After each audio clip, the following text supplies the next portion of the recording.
My name is Carrie and I work at the library. I want to share a story with you. On May 29, 1851, Akron hosted the Ohio Women's Rights Convention. At this time, before the Civil War, women were not able to vote. Their gathering in Akron brought together people who believed women should be able to vote, just like men. The story I'm going to share is about a woman named Sojourner Truth. She was a former slave who believed that all women, including women of color, should be able to vote. She took the stage at this convention and powerfully stated her case.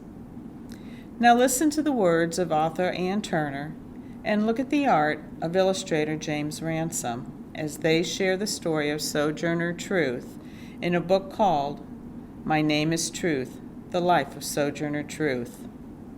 While you listen, think about how you would feel if you grew up like Sojourner Truth. My mama was a slave woman called Mau Mau, with sweet arms and eyes like a hawk. I had a daddy too, bomb-free. They loved all 12 of us and had to see us sold off one by one, like horses for work. Their hearts most broke. Mama told me to look up at the stars at night shining over my brothers and sisters. We never hardly saw them again. Her heart had 12 holes in it, I know.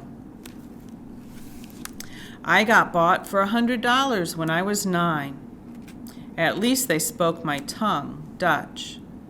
Next place, I was bigger now, worth $150. They did not speak words I knew. I was always getting beat. Once they fired up a bunch of green sticks in the fire hardened like stone and beat me until the blood ran. Those marks will never go away. I can feel them like ridges under my dress. Then Master Dumont bought me. He was not so bad, but the mistress was evil. They thought my back was a cart for hauling rocks, wood, timber, and grain. I worked hard as a man. Did they ever see me, Isabella, under those loads? Time came, he said, Isabella, you are a good woman. You can go free 1 year early. But he broke his promise. I determined to leave. I owned myself now.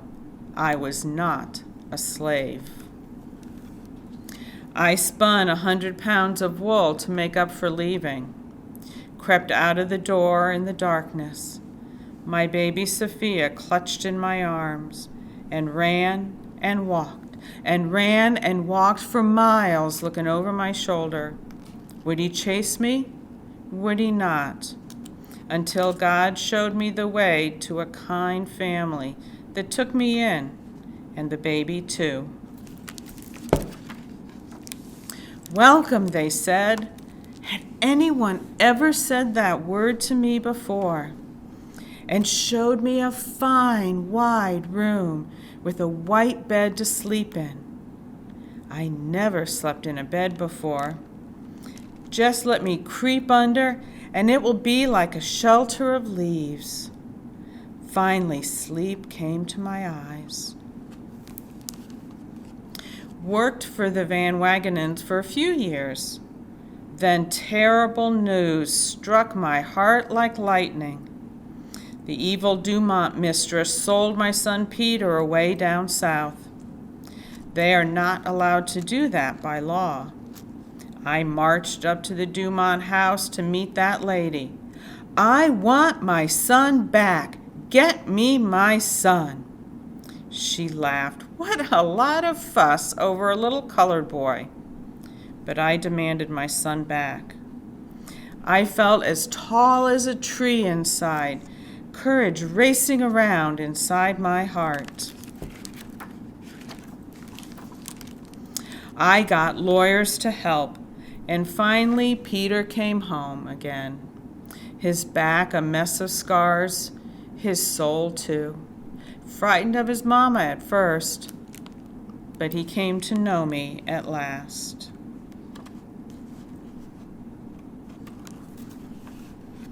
I worked in New York for a while. Won't spend long on that. Met some bad people, some good ones. But God was leading me east to preach. I left at dawn, and God spoke in my heart a new name that fits me like a new dress made just for me. Now I am Sojourner, because I travel far and long to tell the news of God's truth. In meetings and gatherings, people like to hear me talk. I think with a name like Sojourner Truth, a body has some respect at last. I found a new home in Massachusetts at a silk mill where all men and women were equal. I was happy there, bought a little house, my very first, and preached even more. One night at a camp meeting, there was a bunch of rowdies kicking up a storm. I was afraid they'd come for me, the only colored woman in the crowd. I hid behind a trunk. Then my heart spoke. Sojourner, are you weak? Isn't God with you right now? I strode out and climbed onto a wagon back, spoke and sang and preached to those rowdies till they were calm. Something about my voice is like a blanket on a fretful baby. Then, at times, my voice is like Gabriel's trumpet, firing people up, telling them the good news of salvation and the terrible days of slavery. People just can't believe that an ex-slave woman can speak truth in power. Once at a rally, a man jumped up and shouted, "You must be a man. You are tall as one, powerful as one. You want me to show you I am a woman?" I threatened to open my dress, but others made him sit back down in shame. I told my story to Olive Gilbert, a kind woman at the mill in Northampton. I see all those words creeping across the page as she writes. Never could make sense of writing or reading. I will go on the road again, selling my narrative of Sojourner Truth and the photographs of me.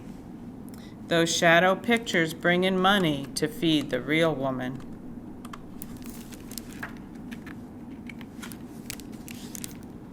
Sometimes I sit in amazement in some fine living room, remembering I was a slave, working in sweat, beaten, sleeping on hard floors. Now I sleep in a real bed and rally others with fiery words. I think of my daddy, my brothers and sisters, like 12 shining stars. I will see them and my own children again someday. Mama will put her sweet arms around me, and I will be home at last. I hope you enjoyed this story and have a newfound appreciation for Sojourner Truth and what she accomplished. Did you notice the words the author chose to tell about Sojourner Truth in her life? Did those words make you think of someone strong and powerful?